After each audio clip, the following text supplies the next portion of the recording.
oral questions. Questions orales. The Honourable Leader of the Opposition. Litigation Guideline 14.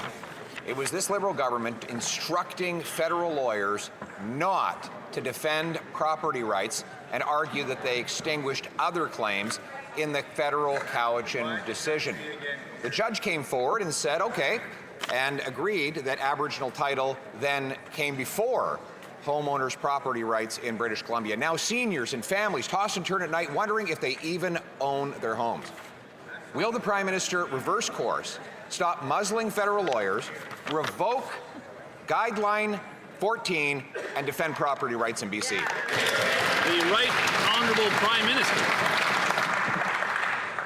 Mr. Speaker, as I rose in this House a few weeks ago and made clear, this government will always defend private property rights.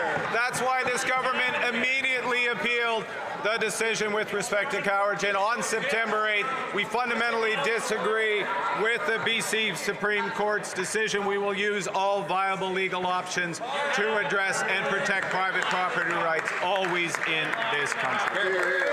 The Honourable Leader of the Opposition. But, Mr. Speaker, he's banning his lawyers from making those viable legal arguments because Guideline 14 is still on the federal government's website. He, as the client, is instructing the lawyer not to make the valid legal argument that fee simple private property rights extinguish all other claims. If he makes the same arguments, he'll get the same results. Millions of British Columbia homeowners wonder if they even own their home. They're tossing and turning every single night, Mr. Speaker. Will the Prime Minister admit the Liberal government made a mistake, unmuzzle the lawyers, get rid of Guideline 14, and put property rights first in court? The Right Honourable Prime Minister. Mr. Speaker, it's sad. The person who's tossing and turning every night is the Leader of the Opposition, trying to come up with new ways to stoke fear and division in this country. We will always defend private property rights in this country. That's why we immediately appealed. That's why we are acceding with the Montrose claim. That's why we're supporting the City of Richmond, the province of BC, in this important case. We will take all viable legal options. We respect property rights and Indigenous rights to reconciliation. The Honourable Leader of the Opposition. In 2014, the world was experiencing an energy crisis. There were wars in Syria and Iraq, in Ukraine, and at the same time as the cost of a barrel was $100, the cost at the pump was $1.38. That's in 2014 under Stephen Harper. Today, the price of oil is lower, but the price at the pump is 40 cents higher a litre. So these are not global effects. These are Liberal effects. Will the Prime Minister do away with these taxes and policies for a weak dollar so that Canadians can afford to fill up their tanks? The Right Honourable Prime Minister. Mr. Speaker, the government has already reduced the consumer carbon tax, 18 cents a litre. We suspended the federal fuel tax. There are things that have changed since the Harper government. The impact on refineries, the issue of supply. But one thing doesn't change. The Leader of the Opposition is against every measure to help and support Canadians. The Honourable Leader of the Opposition. Mr. Speaker, there was a world energy crisis, wars in Syria, Iraq, and Ukraine. But at the very moment that oil hit $100 a barrel all around the world, here in Canada, it was only $1.38 at the pump. Those were the Harper days in 2014. And now today, with oil prices being lower on a worldwide level, gas prices are over 40 cents a litre higher. Those are not world impacts. Those are Liberal impacts. Will the Prime Minister reverse his policies of high Liberal taxes and a weak Canadian dollar so Canadians can afford to fill up at the pump? The Right Honourable Prime Minister. Mr. Speaker, some things have changed since the Harper days, thankfully. One of them is refinery margins, which are up by 40 cents in Canada. 40 cents, that's a curious number. Refinery margins up because of the loss of petrol. But one other thing that hasn't changed is the Minister of Opposition is against Childcare, Leader of Opposition, childcare. He's against dental care. He's against farmer care. He's against everything that supports Canadians in this affordability crisis. The Honourable Leader of the Opposition. Lots has changed since Harper time. Gas's prices are more than 40 cents a litre higher, even though the world oil price is actually lower. And now he's made up this new excuse that there aren't enough refineries under his leadership. Maybe he should get out of the way and let refineries build in Canada, Mr. Speaker. But this is a Prime Minister who likes to blame the rest of the world. He's given Canadian households the worst debt anywhere in the G7, with delinquencies up 18% year over year. Will he stop making excuses and reverse the inflationary policies before Canadians lose their homes? The Right Honourable Prime Minister. Okay. Mr. Speaker, what the Liberal policies are delivering is wages for Canadians that are growing faster than inflation. What the government's policy is delivering is inflation lower in Canada than the United States. What the Liberal government's policies are delivering is female employment that is 5 percentage points above the United States. This country's working. We're moving forward. He's trying to hold it back. The Honourable Leader of the Opposition. Things are great for the Brookfield class, Mr. Speaker, for those who stash their cash in offshore tax havens and take government handouts getting rich. But for the rest of Canadians, here's what Equifax says. Insolvency volumes have increased to levels not seen since 2009, up 19% year over year. Balanced delinquency rates climbed 32% year over year. Q1 saw insolvency volume hit 17-year highs, partly due to escalating financial strain on mortgage holders. Mr. Speaker, if things are so good and affordable, why is it that 1.5 million Canadians missed at least one essential payment in the first 3 months of the year? The Right Honourable Prime Minister.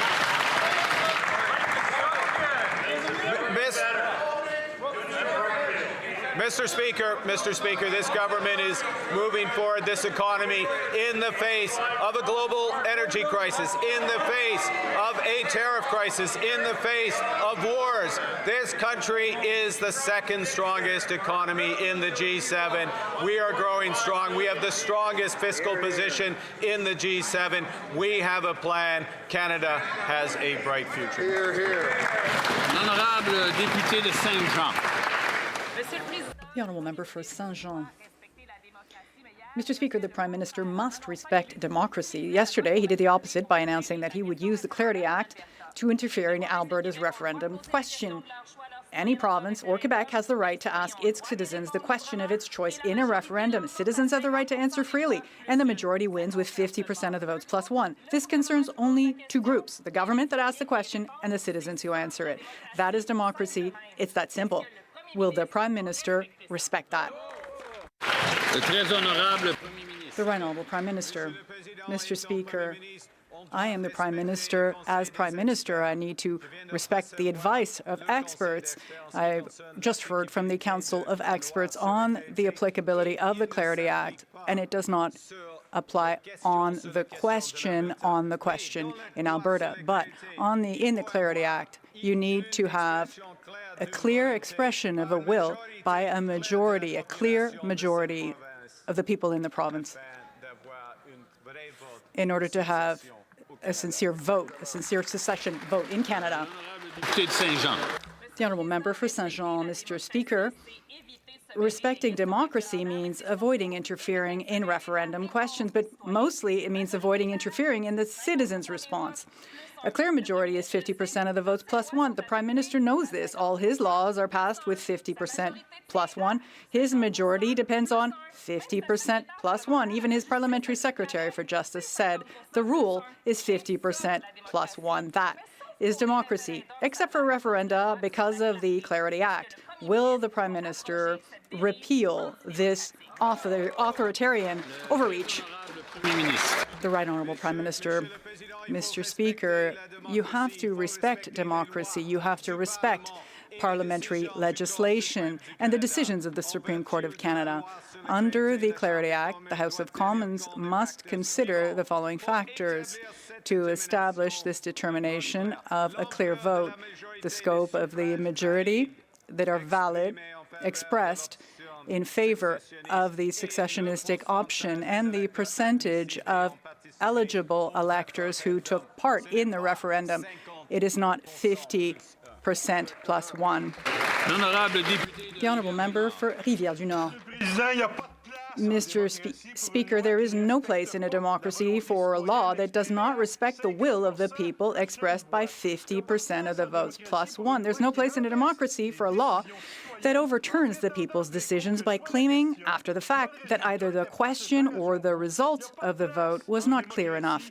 There is no place in a democracy for a law that flouts the rules of the ballot when the result just doesn't suit the government. This is an authoritarian overreach we must avoid. Will the Prime Minister finally repeal the anti-democratic law on referendum clarity? The Right Honourable Prime Minister. Mr. Speaker, we respect the laws of Canada. The Clarity Act is clear. At the same time, we respect the will of Quebecers, that is, to build a strong, resilient Quebec within a strong and resilient, independent Canada. The Honourable Leader of the Opposition. The Prime Minister is fond of blaming the rest of the world for the terrible economy he has created here at home, but the other G7 countries face tariffs and high oil prices, and none of them have anywhere near the level of household debt here in Canada. By far, Canadian households with $1.77 of debt for every dollar of income are far more indebted than any other country, in fact, a third higher than the second worst. I quote Equifax. The missed payment levels highlight severe financial strain in high-priced markets, with mortgage delinquencies up 52% in Ontario, 36% in BC. If people are doing so well under his leadership, why are they missing their mortgage payments? The Honourable Secretary of State for Financial Institutions. Mr. Speaker, while that leader's focused on podcasts, fitness videos, and empty parking lot press conferences, on this side of the House, we're focused on delivering affordability for Canadians. We just paused the federal excise tax on gas, 10 cents a litre. We canceled the consumer carbon tax. That is 18 cents a litre. Combined, that is 28 cents a litre savings for Canadians. Time for that leader to put down the kettlebells, help us build Canada strong. Thank you, Mr. Speaker. The Honourable Leader of the Opposition. Well, the Prime Minister could have done better than that. Come on. If he's going to hide under his desk and get someone else to speak in his favor, he's got to get something better than that. That's about as good as his economic policies, Mr. Speaker. He owes Canadians answers. The reality is that we have the highest household debt of any G7 country by far. And we've seen that in the first quarter of this year, there's been a 19% increase in year-over-year delinquencies. Canadians cannot make their minimum payments. Instead of smirking and hiding behind his backbench, will the Prime Minister stand up, announce a reverse course so Canadians can pay their bills? The Honourable Minister of Jobs and Families. One moment, we'll wait. Okay, the Honourable Minister of Jobs and Families. Mr. Speaker, this afternoon I had lunch with Sean Strickland from the Canadian Build. All right, I couldn't hear who the minister had lunch with. So she can start from the top. She can start from the top. I didn't hear who the minister had lunch with because there was too much noise on this side. Matters to me. I'd like to know. The Honourable Minister of Jobs and Families. Well, since those guys don't know how to pick up a check, in fact, I paid for lunch and I took Sean Strickland, president of the Canadian Building Trades Union, out for lunch. Do you know why, Mr. Speaker? Because we want to hear their ideas about how we make sure that these good union jobs, but that, by the way, employers need all across the country, come to fruition. And Mr. Speaker, the Canadian Building Trades Union, the operating engineers who are here in Ottawa today are all so excited about the plan to build Canada strong, to get major projects off the ground using good union labor that provides great paying jobs, something that I know they're going to... The Honourable Leader of the Opposition. Canadians are skipping lunch because they can't afford to pay their bills, while this Prime Minister and the Brookfield class skip their tax bills. Meanwhile, here at home, Mr. Speaker, here's the reality. Equifax is out.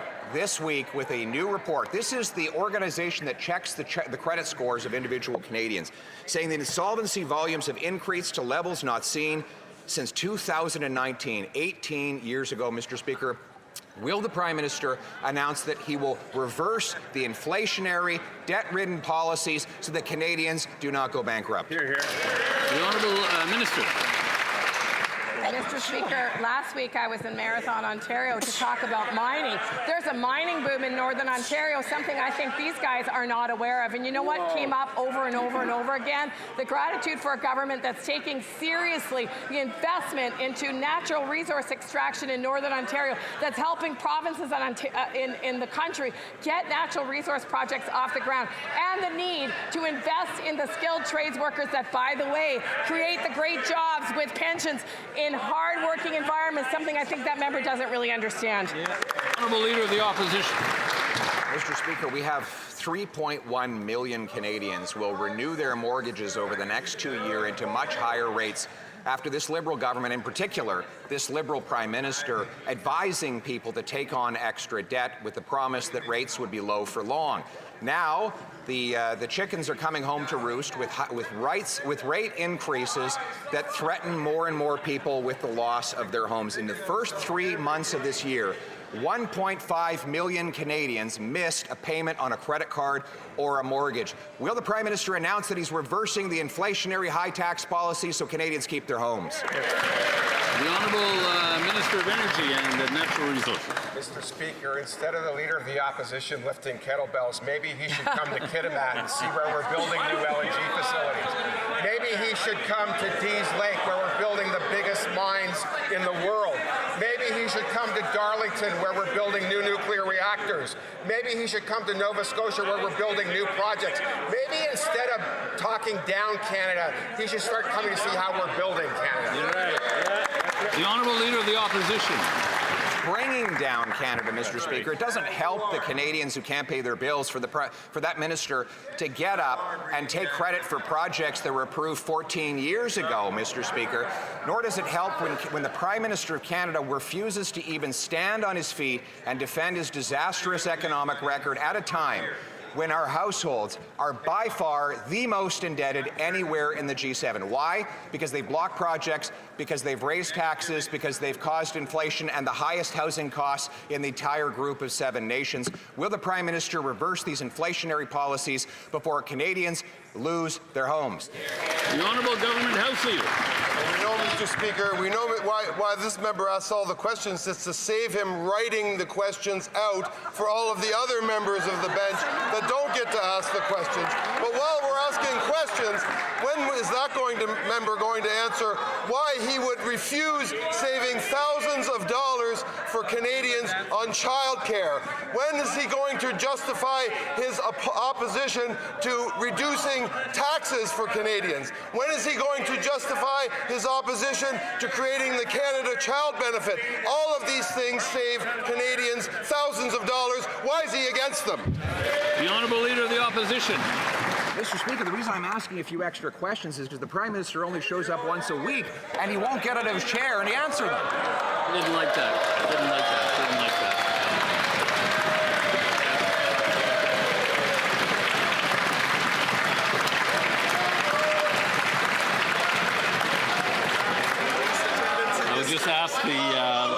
I would ask the opposition leader to be careful of that. We're getting very close to the edge there. The member may continue. Mr. Speaker, I know he's very fragile. He's not used to taking any difficult questions. But the reality is that Canadians cannot pay their bills. In the first year in office, he has driven up delinquencies, household delinquencies, by 18%. He's given Canadians the worst household debt in the G7. Delinquencies have climbed by 32% year over year. And in Q1, we saw a 17-year high due to financial strains in Canadian household finances. Will he get off the backs of Canadians so they can pay their bill? The Honourable Government House Leader. In the first year of this Prime Minister's tenure, we have the #1 leading economy in the G7 for foreign investment. In this Prime Minister's first year, we have approved major projects. We have approved mines.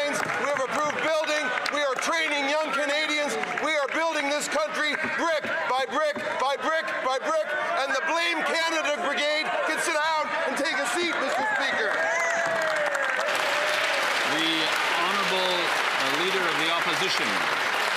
Mr. Speaker, number one economy in terms of debt for households, number one economy in the cost of housing, number one economy in the cost of food inflation. Those are the only metrics on which this government is leading, and they are number two when it comes to unemployment, with that unemployment rate being a third higher than in the United States. And now we see the delinquencies and the missed payments leading to a potential bankruptcy crisis, while the Prime Minister sits and hides behind his backbench. Will he stand up, own up, take responsibility, and announce a reverse policy so Canadians can pay their bill? The Honourable Secretary of State for Financial Institutions and the CRA.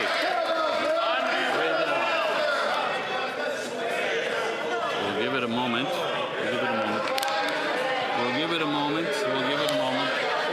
Are we ready? Are we ready for the answer? The Honourable Secretary of State for Financial Institutions. Do your top. Mr. Speaker, let's do a comparison. World-class statesman on this side. World-class business and economic leader. On that side, empty parking lot press conferences with slogans, gimmicks, and props. Mr. Speaker, on this side of the House, we're going to build the strongest economy in the G7, the most resilient economy in the G7. We're cutting taxes. We're investing in Canada. Time for him to stop the fitness videos. Help us build Canada strong. L'honorable député de Repentigny. The honourable member for Repentigny. Mr. Speaker, CTV reports that the member for Laurier-Sainte-Marie is considering leaving the Liberals this week, and the Minister of Industry seems to agree with him. She actually defends the Liberals' shift towards oil by saying that we're in an energy crisis and that's affecting gas prices. Well, a new pipeline in 10 years from now is not going to affect today's gas prices. Does she realize that she's proving the MP right by confirming that the Liberals are jettisoning the environment to sell more oil? The Honourable Minister for the Environment. Mr. Speaker, if we want to discuss what I defend and what I'm working on, last week we launched our electricity strategy. That is something that Hydro-Quebec asked for when they discussed these matters with us. They wanted a credit for investment, and that will be a huge help within the network and also to broaden the interconnections between provinces. And that's actually what we've done with the province of Alberta, with interconnections that they'll have with other provinces. So we are continuing to do excellent work to reduce emissions and growing our country. The honourable member for Repentigny. Mr. Speaker, this is climate betrayal. The Prime Minister is going to lose the member for Laurier-Sainte-Marie. This is greenwashing. Yet there's still about 15 Liberals who still think that the Prime Minister cares about the environment. They said they wrote to him to express that they were concerned about the pipeline. Well, you know what? The Prime Minister responded in the media to his 15 or so MPs. He said, there are 160 other MPs in the Liberal caucus. Mr. Speaker, with a response like that, soon there will be one fewer MP. What are the other 15 waiting for to follow him out the door? The Honourable Parliamentary Secretary to Nature. Mr. Speaker, I'm extremely proud to be a part of this team.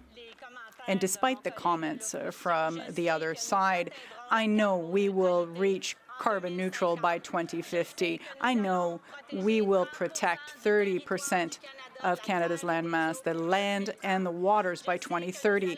I know that we will be working with Canadians to find a strategy that will mean we can meet our targets, not a strategy that divides us, a strategy that unites us. We will get there, and that's how we will build Canada. Thank you, Mr. Speaker. The honourable member for Louis Saint Laurent à Kiawenrak. Mr. Speaker, there is nothing more essential than good food. Unfortunately, the reality is brutal for Canadian families. 2.2 million Canadians rely on food banks for their meals every month, and half of the number is children. Food prices are rising twice as fast as inflation, and Canada has the worst food inflation among G7 countries. That is the record after 10 years of Liberal governance. Will the Liberal Prime Minister finally put an end to his costly budgets and allow Canadians to make ends meet? The Honourable Minister. Thank you very much, Mr. Speaker. The member across the way is right to say that, yes, there are Canadians that are having a hard time dealing with the cost of living. That is a challenge. What's difficult to understand, Mr. Speaker, is why at every turn this member votes against the very measures that would help these Canadians. For instance, the groceries and essentials benefit. On June 5th, that's 12 million Canadians that would be receiving a check to help them with groceries. Just think about the dental care plan. 20,000 people in his riding are benefiting from that. He voted against that. And another measure, Mr. Speaker, the child benefit in his riding, that's $33 million that he's voting against. If these great announcements worked, there wouldn't be such a problem with people eating. That's the reality after 10 years of talk. Sure, they talk about things, they claim that everything is fine. The reality is otherwise. 1 in 4 Canadian families is experiencing food insecurity. Everything that's essential is skyrocketing. Housing costs. The cost of gas has increased by 29%. That's the reality for Canadians on a daily basis, Mr. Speaker. Will the Prime Minister understand that spending the money you don't have only means a higher credit card bill for our children and more inflation?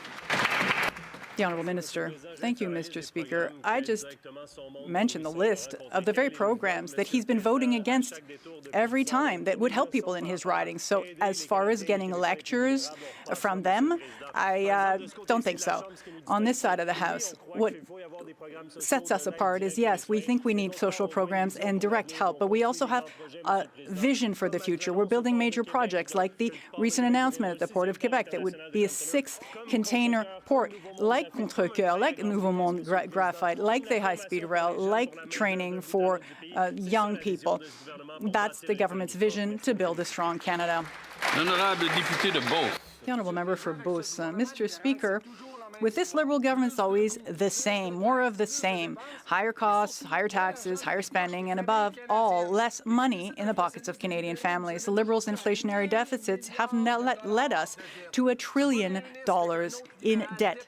This Prime Minister, just another seriously costly Liberal. Mr. Speaker, the question is simple. When will the Prime Minister stop adding to Canada's debt and to the credit card bills of people in my region, the Beauce? The Honourable Secretary of State.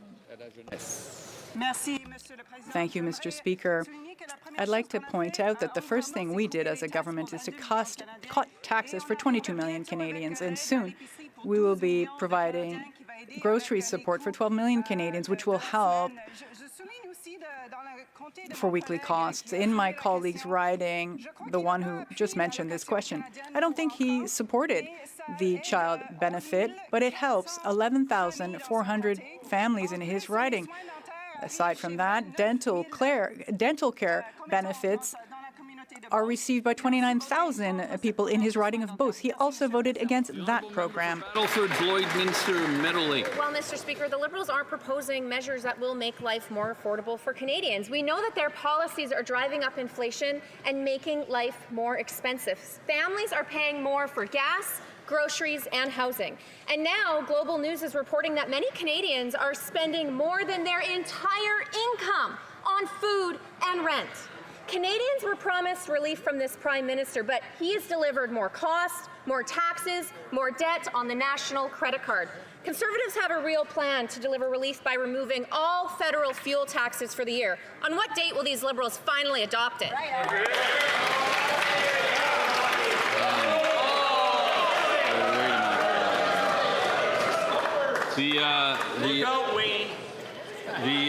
The Honourable Secretary of State for Rural Development. Through the chair, I will remind you. Thank you very much, Mr. Speaker.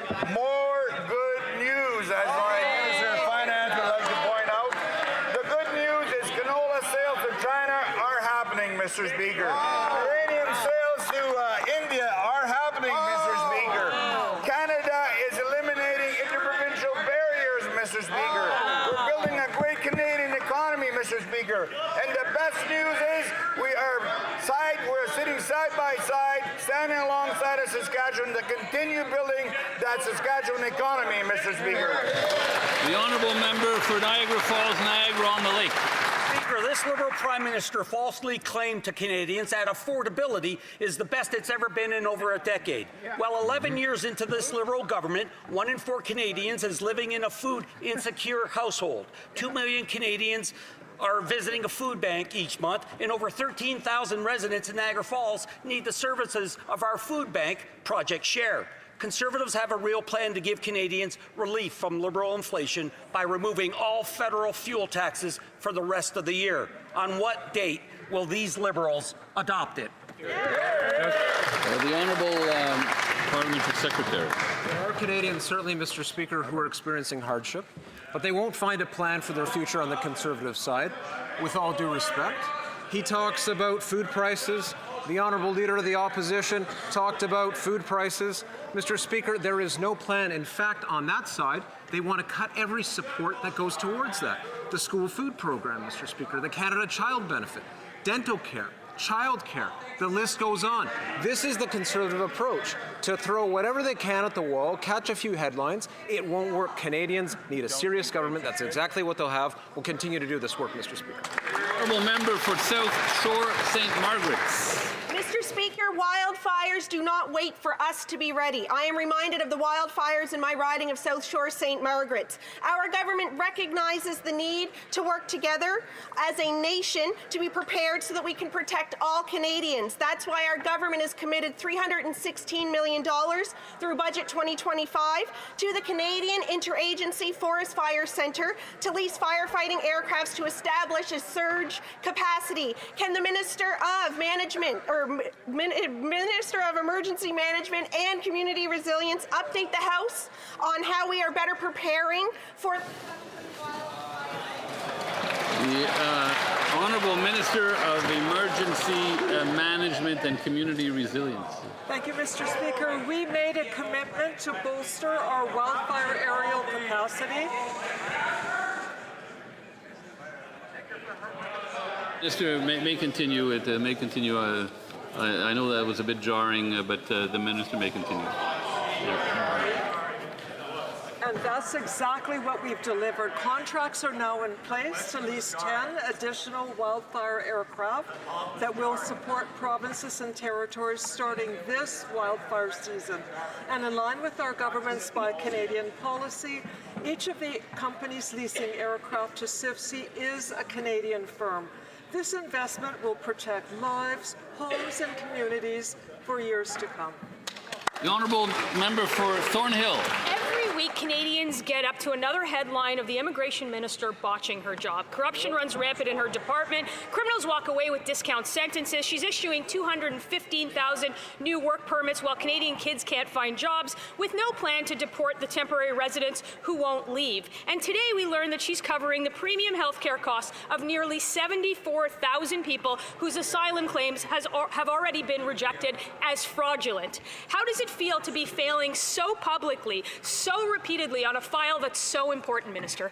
The Honourable Minister of Immigration, Refugees and Citizenship. Thank you very much, Mr. Speaker. I'm actually very glad to receive this question today because the Parliamentary Budget Officer verified today what we have known all along, and that is the reasons for the costs are tied to volumes, and volumes are coming down. We have substantially reduced the asylum numbers by 60%.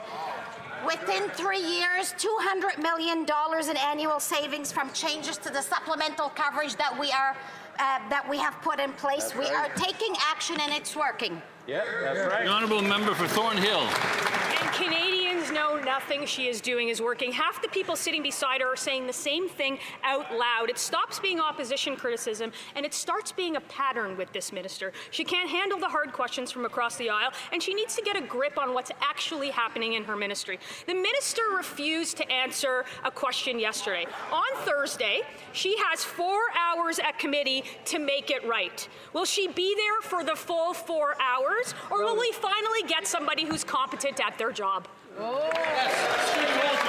Honourable Minister. Mr. Speaker, I don't know what that member doesn't understand. I've said, yes, I will be there for the 4 hours. There's nothing magical about that. That is exactly why I'm here. Let me continue, though, about the public parliamentary budget officer as well. Let me remind people that claimants are not just service users. They are also taxpayers. The people that she's talking about are real human beings. We give them work permit, and in 2023, the budget officer confirmed the amount of that went into general revenue for this population, which equated the amounts that they were getting. Thank you. The honourable member for Riding Mountain. Mr. Speaker, I'm really glad the honourable member brought up the parliamentary budget officer, because she just released a damning report revealing nearly 74,000 rejected asylum claimants remain eligible for luxury health care benefits under the Liberals' interim federal health program. This includes rejected asylum claimants who are listed as wanted for failing to show up at the removal proceedings. Yet under the Liberals, all these claimants still qualify for luxury health benefits like physiotherapy, counseling, and home care. Why are the Liberals providing better health care to rejected asylum claimants than hard-working Canadians? The Honourable Government House Leader. Mr. Speaker, the Minister has just gone through, and will be going through again this Thursday, extensive questioning, and she will be defending results that have achieved incredible results in 1 year of government. We have reduced the number of temporary Canadians. We have reduced the number of asylum seekers. We have saved money for Canadians. The real question is, why are Conservatives against providing health care to some of the most vulnerable people on this earth, including claimants from Ukrainian war zones? The honourable member for Calgary Nose Hill. I don't think the Liberals understand how profoundly unfair the system is right now to everybody. The Liberals brought too many non-citizens into Canada too fast for healthcare to keep up, and millions of Canadians are waiting for basic medical services. Today, the PBO showed that there's 74,000 failed asylum seekers, people who have bogus asylum claims, who are getting benefits like vision care. This is costing hundreds of millions of dollars.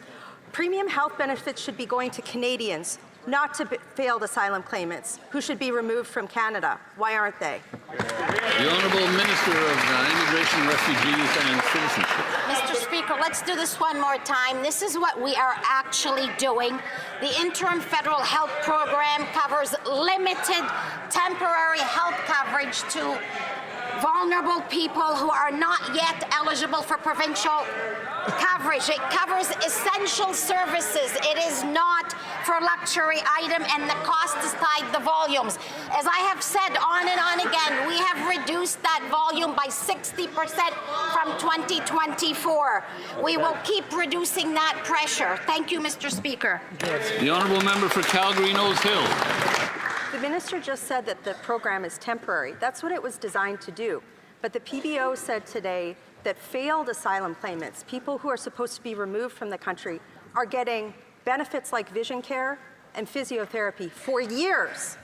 And that's why the cost is mushrooming year after year. $1 billion could build a hospital. Instead, it's going to failed asylum claimants. That's not fair. Why won't she cancel these luxury benefits?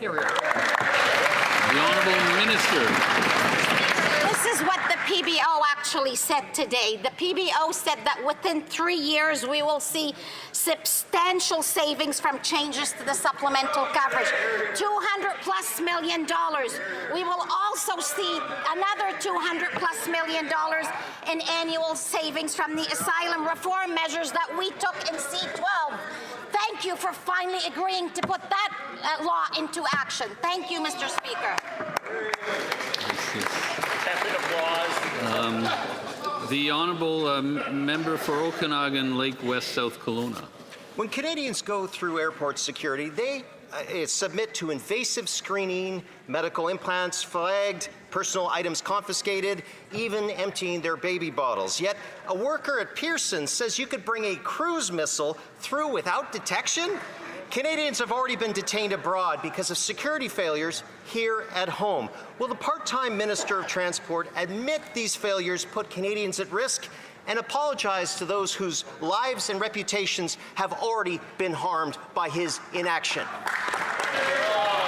Again, we have to use proper titles, but we'll go to the Secretary of State for Combating Crime. Here.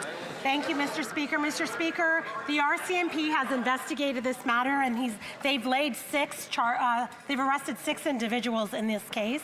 It's a serious offense to change luggage tags, Mr. Speaker. The RCMP is working with airport authorities, working with other international partners, and we're going to continue putting investments into the RCMP by increasing them by 1,000 new members so that we can continue doing the work that's needed to crack down on organized crime. Here.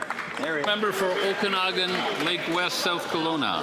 So who's minding business at Pearson right now? That answer of 1,000 members someday isn't going to work. If these gaps exist at Pearson, our largest airport, why would Canadians believe they don't exist somewhere else?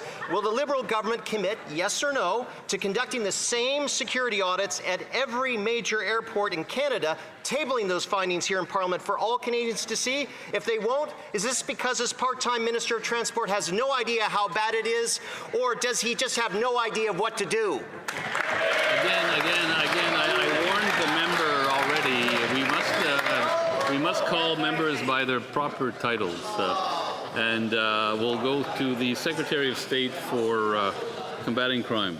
Thank you, Mr. Speaker. We are determined on cracking down against organized crime, and that is why we've invested $1.3 billion into our borders. That includes our airports, Mr. Speaker. This is the most substantial investment ever made by a government to beef up our security at our borders. It includes new technology, it includes new personnel for the RCMP, so that we can catch organized crime that are committing these offenses, Mr. Speaker. The honourable member for Caribou, Prince George. In the fall of 2024, a senior in Prince George returned home to find his house being ransacked and robbed. When he tried to stop the perpetrators, they ran over him, dragged him down a road, and left him for dead. They were caught later that day and released just hours later. The victim's family has just been informed the charges against the perpetrators have been dropped. Wow. They left him for dead, and they got off scot-free. Wow. When will this Liberal Prime Minister finally put victims before criminals? Good question. The Honourable Minister of Justice. Mr. Speaker, from the first conversation I had with this Prime Minister, he has asked us to strengthen Canada's criminal laws so we can protect communities and build a safer Canada. Mr. Speaker, we have advanced Bill C-14, the Bail and Sentencing Reform Act, which represents some of the strongest measures in the criminal code in generations. People who commit serious crimes and threaten public safety should be incarcerated. I hope that we can have the collaboration of all members of this House to advance these laws to protect communities and ensure every Canadian can go to bed safe at night. Member for Caribou, Prince George. The victim was ran over, dragged down a road, and left for dead. And the perpetrators are scot-free. The victim now lives in fear that they're going to finish the job. He suffered broken ribs, flailed chest, brain damage, and needed facial reconstruction surgery. And the perpetrators are free to do this again. Under the Liberals, criminals face zero accountability, Mr. Speaker. Canadians are fed up. And that is this government's legacy. Will the Prime Minister stand up today and commit to calling this senior who's afraid for his life and explain to him and his family why the perpetrators are scot-free? The Honourable Minister. Mr. Speaker, let me condemn in the harshest possible terms acts of violence committed against innocent Canadians. I have good news for the member opposite. There is something he can do to help. He can add his voice to support the various pieces of criminal legislation that has come before this House that we are seeking to have royal assent very, very soon. Mr. Speaker, the legislation that we have put forward has been informed by municipal governments, by provincial governments, and from law enforcement officials in every corner of this country. It has the support of the Canadian Association of Chiefs of Police, the Ontario Police Association, and in fact the provincial government in his home province. I would ask that all the members of this House get on with the business of making Canada safer. The Honourable Member for Oakville West. Mr. Speaker, when women and gender-diverse Canadians face barriers to entering the workforce, accessing leadership opportunities, or living free from violence, it doesn't just impact individuals. It holds back the entire economy and our communities. Organizations across Canada are working every day to support survivors, expand opportunities, and build safer, more inclusive communities, but they need stable and timely support. After obstruction from the Conservatives, our budget is now delivering support for these organizations. Can the Minister for Women and Gender Equality update this House how these investments will strengthen support across Canada? Thank you. For women and gender equality. Mr. Speaker, building the strongest economy in the G7 means full and equal participation of women and gender-diverse Canadians. This is why I announced $77 million in funding to extend projects to nearly 400 organizations for women and to its LGBTQI+ communities across Canada. These are organizations on the front lines, like the Victim Services of Peel Region, who are helping women thrive in the workforce, support victims of gender-based violence, Mr. Speaker. These are building more inclusive communities across the country, and that is how we're going to build Canada strong. Well done. The honourable member for Cloverdale Langley City. Economists and business voices across the country are warning that when people no longer trust the rules around property ownership, investment disappears, housing slows down, and affordability gets worse. We're now seeing stalled projects, bankrupt developers, and fewer homes being built while young Canadians lose hope of ownership. But this Liberal government calls that fear-mongering. Instead of admitting there's a huge problem, they keep acting like everything's just okie-dokie.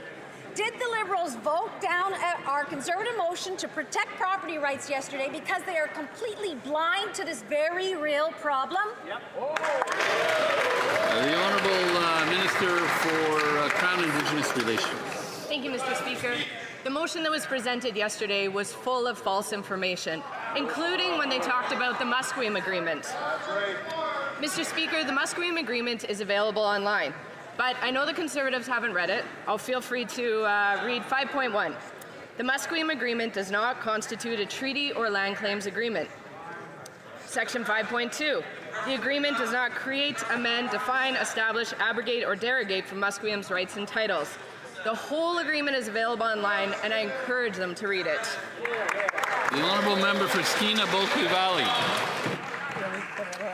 Mr. Speaker, the Liberal government calls concerns about private property rights fear-mongering.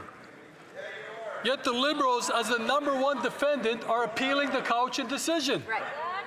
It's a fact. It's not fair. Now the Liberal government is depending entirely on Montrose Properties, a private business, to defend private properties on behalf of Canadians. On top of this, the Liberals voted against a Conservative motion that would protect private property rights. Canadian homeowners deserve certainty and clarity.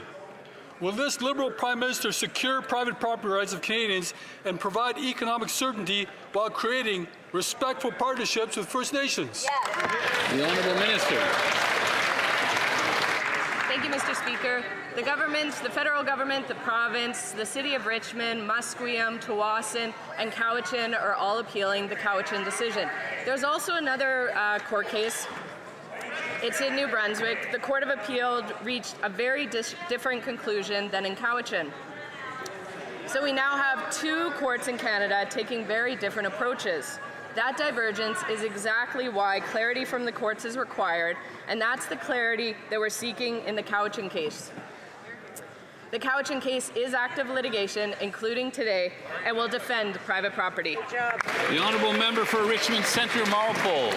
Mr. Speaker, the Liberal Housing Minister accused Conservatives of fear-mongering over the Cowichan ruling, but the impact is already real and immediate. Right. Export reports in March warned Richmond property value could fall by 40% because of uncertainty created by this government. Families, homeowners, and businesses are worried.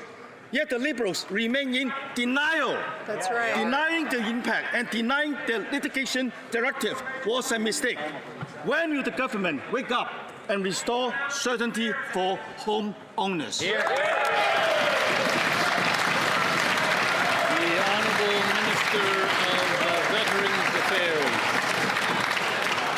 Mr. Speaker, our government knows that the path of reconciliation with First Nations is how Canada moves forward as a country. Negotiated agreements like that with Tawasin in my riding of Delta are one solution.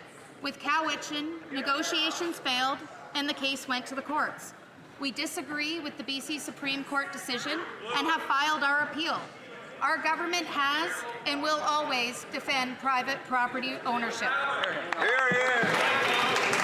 The honourable member for Etobicoke Lakeshore. Mr. Speaker, during the last election, we committed to connecting Canada's electricity grids from east to west rather than north to south. Can the Minister of Energy and Natural Resources share with this House how we are going to build those interconnections, grow Canada's clean electricity capacity, ensure families and businesses can decarbonize affordably and reliably? The Honourable Minister of Energy and Natural Resources.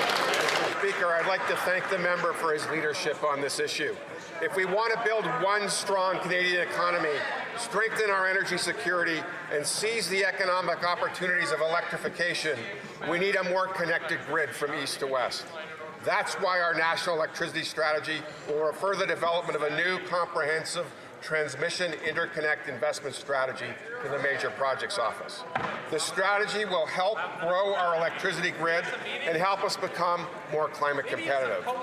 We've now launched a consultation period to hear from Canadians, and we look forward to working together to build the clean electricity backbone Canada needs for our future. The honourable member for Central Newfoundland. Mr. Speaker, Brett Cox, a fisherman from English Harbour West, reached out to me yesterday and said, we need the tariff gone on sea cucumber or that fishery is done. He's referring to the 25% Chinese tariff, which still applies to all Canadian seafood except lobster and crab products. And China is the second largest market for our seafood. So if this Liberal Prime Minister's new relationship with China is beneficial to Canada, why are these crippling tariffs still in place? The Honourable Minister of Fisheries and Oceans. Mr. Speaker, I want to ask, I haven't heard from this member since the day he called the school food program garbage, so it's nice to hear him stand in the House. We continue to work, my counterparts work, to remove tariffs, but I want to ask this member, in the spring economic update, the nearly $1 billion for small craft harbors, is this member going to vote to support this? The honourable member for Winnipeg Centre. Mr. Speaker, workers know progress is won by exercising their right to strike. The 8-hour workday, maternity leave, or fair living wages. Yet the Liberals keep violating this right by using Section 107 of the Canada Labour Code, ending strikes without a fair deal. That's why I tabled Bill C-247 to repeal this strike-breaking tool. Supported by the CLC, CUPE, CUPW, PSAC, the Teamsters, Steelworkers, and more. So will the Liberals stop attacking workers and support my bill? Hear, hear. The Honourable Minister of Jobs and Families. The real question, Mr. Speaker, is will that member vote for the spring economic update that invests $6 billion into working people, including in skilled trades workers, in unions, Mr. Speaker, and the people across this country that are not only bringing in the next generation of tradespeople, but ensuring these good union jobs are full with people that have the opportunity to take advantage of them. Mr. Speaker, there's big things to be done in this country, and we're going to do them together with strong union members. The honourable member for Vancouver East. Fossil fuel lobby had at least 17 direct meetings with the Prime Minister. Environmental groups had 0. The Prime Minister axed the carbon tax, abandoned emissions cap, killed the EV mandate, signed a deal to build a new pipeline, stepped up on greenwashing, took a sledgehammer to regulatory reviews, created a $25 billion well fund, no doubt will benefit the oil and gas industry, and refused to impose an excess profit tax when they're poised to make over $90 billion profit this year alone. Can the Prime Minister tell Canadians what else do the oil and gas industry want? That's right. The Honourable Minister of the Environment and Climate Change. I appreciate that the member opposite, who's a member from British Columbia, has stood up because it gives me an opportunity to talk about the fact that I just came back from the coastal waters in British Columbia, where we established a National Marine Conservation Area Reserve with 6 First Nations, the province of British Columbia. It's going to protect an area larger than the size of Prince Edward Island. This is a chance for us to do good work in partnership. That is what we're doing. We're protecting the environment, we're protecting nature, and we're building strong connections with our communities. I wish to draw the attention of members to the presence in the gallery of the Honourable Colton LeBlanc, Minister of Growth and Development and Minister of Acadian Affairs and La Francophonie for the province of Nova Scotia.